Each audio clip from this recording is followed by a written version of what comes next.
नमस्कार, मैं Chaitali, a clinical psychologist, behavioural trainer, co-founder of Manochakshu. Chhatrapati Shivaji Maharaj ji के जीवन चरित्र से लाइफ एंड वर्क मैनेजमेंट के कुछ पार्ट आपके सामने किस्सों के माध्यम से प्रस्तुत कर रहे हैं। आशा करते हैं आपको ये प्रयास पसंद आ रहा है। आज हम बात करने वाले हैं छत्रपति शिवाजी महाराज जी के बचपन के बारे में, शोभा के बारे में। एक पिता खुद के पूरे घर परिवार को खुश रखने के लिए बहुत ज्यादा जोखिम उठाता है। As being the working father आप भी ये करते हैं।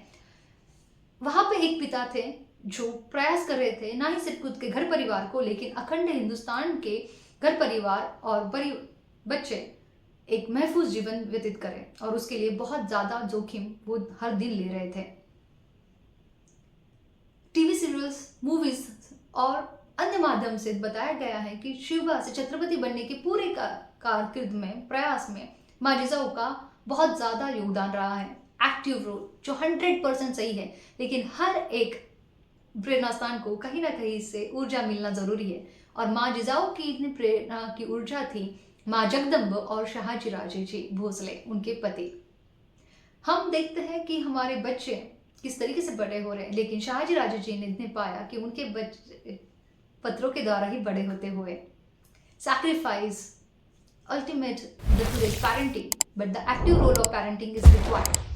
तो आज हम बात करने वाले हैं शाहजी राजे जी के बहुत सारे कारनामे, पराक्रमों के बारे में, जो बहुत बार छत्रपति और माँ जिजाऊ के द्वारा ही बताए गए हैं। आज उनके पूरे पराक्रमों के ऊपर थोड़ा और ज्यादा लाइमलाइट डालेंगे। तो शुरू करते हैं। शिवबा चुनेरी पे बहुत महफूज तरीके से सुरक्षित वातावरण के साथ बढ़ रहे थे। जितने ज्यादा दिन ब दिन बढ़ते जा रहे थे, उससे भी कई ज्यादा उनकी शरारतें बढ़ रही थी। इतनी ज्यादा कि वो चुनेरी का बहुत बड़ा दहलीज खुद से लांघ के आगे भागने की कोशिश में लगे हुए रहते। हालांकि पकड़े जाते।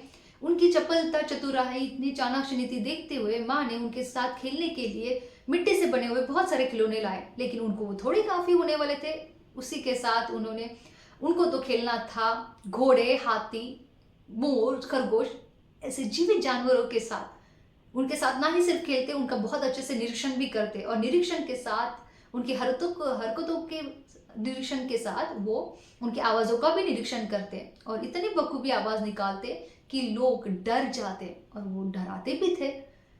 पूरे दिन भर बहुत ज्यादा शरारतें करते हुए यहाँ से वहां तूफान लाते, और उससे कहीं ज्यादा शांत होते शाम के वक्त पे अपनी माँ के साथ बैठ के रामायण महाभारत के पाठ सुनते और उनको समझने की कोशिश करते।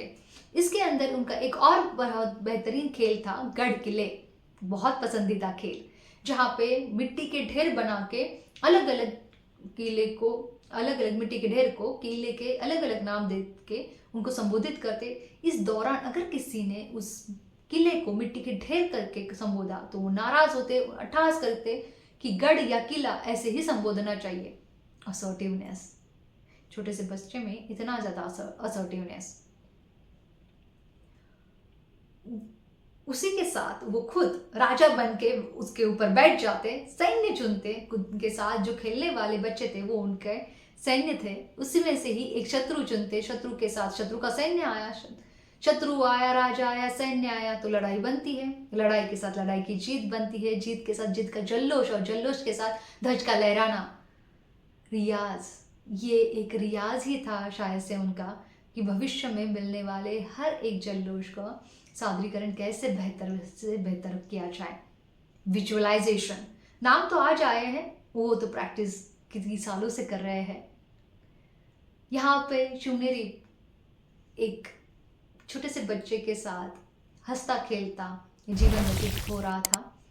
माँ के साथ वो बहुत बड़े बड़े कारनामे और पाठ सुन के सीखने की हर बार कोशिश में लगे हुए रहते। और वहाँ शाहजी राजे जी ये महफूजता बरकरार रखने के लिए हर तरीके की जोखिम ले रहे थे।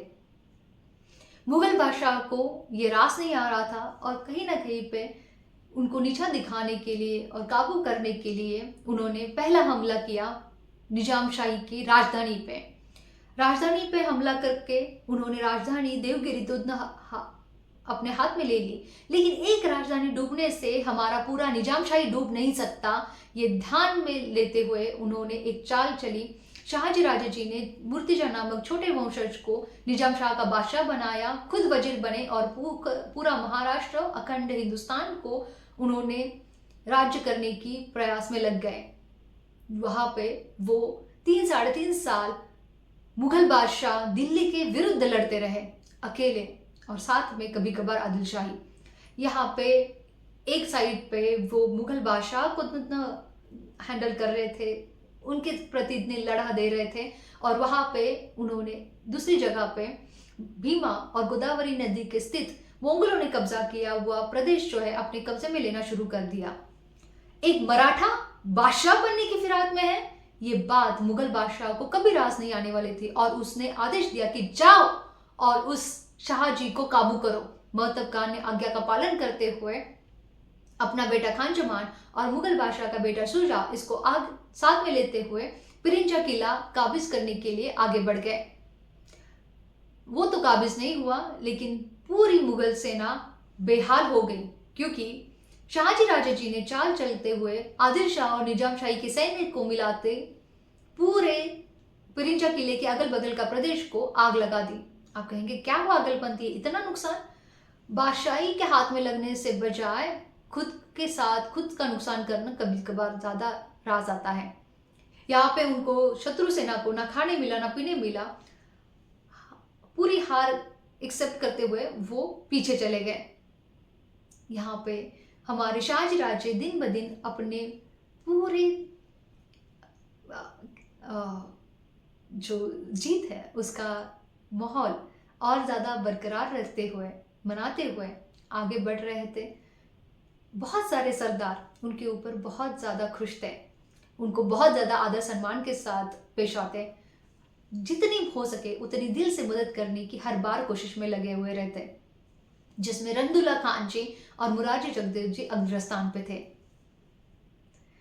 यह बेहतरीन माहौल अनुभव करने के लिए शाहजी राजे जी ने माँ जिजाऊ और अपने शोभा को विजापुर लेके आ गए और उसी समय पे पासे पलट गए। मुगल बादशाह को हार रास नहीं आई। उसने धमकी देने वाला, अमिश दिखाने वाला एक पत्र आदिल शाह बादशाह को लिखा, जिसमें कहा था, तुम आदिल शाह बादशाह अगर उस शाहजी राजे जी को मदद करना बंद ना किया तो हमसे बुरा और कोई नहीं होगा। उसको तो डुबा ही देंगे, साथ में तुम्हें भी डुबा देंगे। और अगर खुद की सलामती चाहते हो तो हमारी मदद करो। अगर हमारी मदद की तो शाहजी राजे जी की निजामशाही में से आधी निजामशाही तुम्हारी। ये तीर एकदम से निशाने पे लगा। पहला घाव आदिल शाह ने मुरारजी जगदेव जी पे किया, उनको कैद किया, उनको टुकड़े टुकड़े करके मार डाला। दूसरा घाव मुस्तफा खान वजीर बन गया, और जो मुस्तफा खान शाहजी राजे जी से सख्त नफरत करता था, उसने पासे डाले।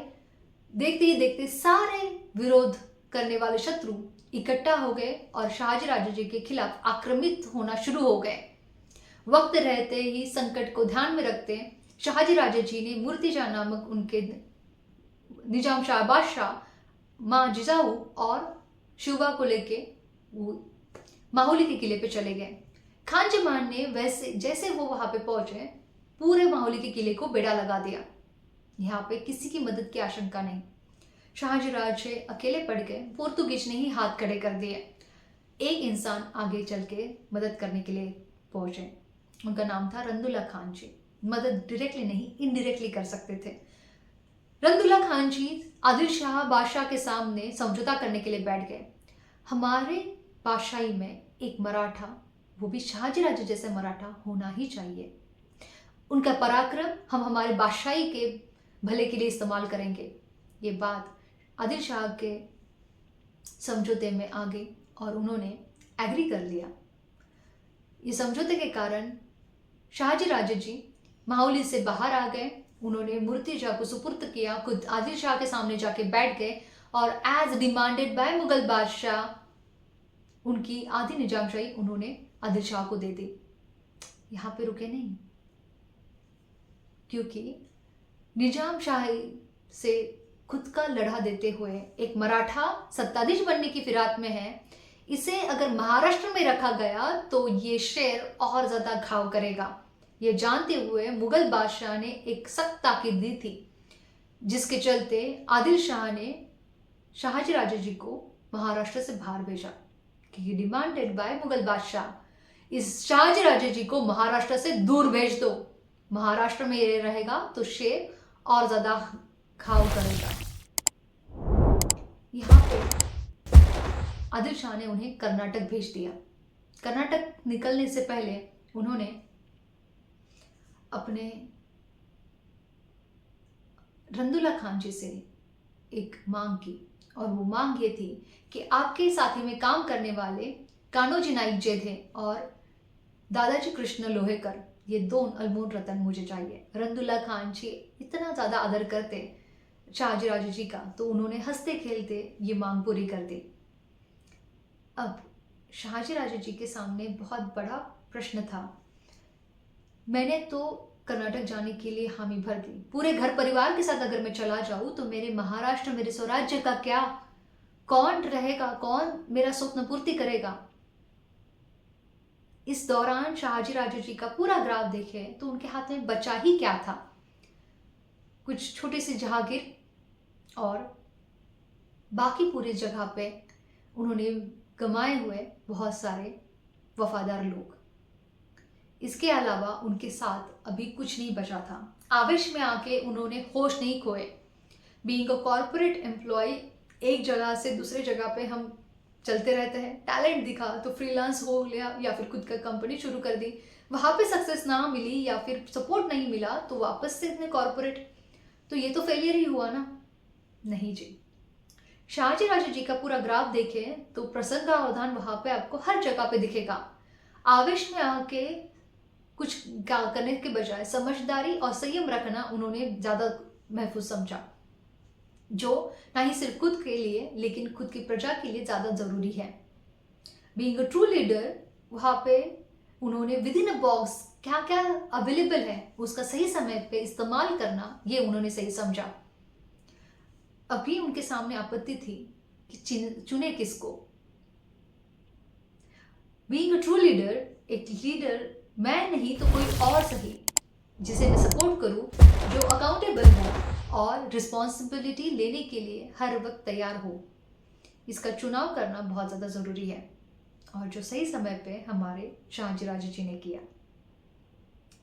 तो अगले पार्ट में देखेंगे कि शाहजी राजे जी ने खुद की लीडरशिप की धुरा, स्वराज्य बनाने की धुरा किसके हाथ में सुपुर्द की। तब तक के लिए बने रहिएगा। जय श्री शंभु जगदम्ब।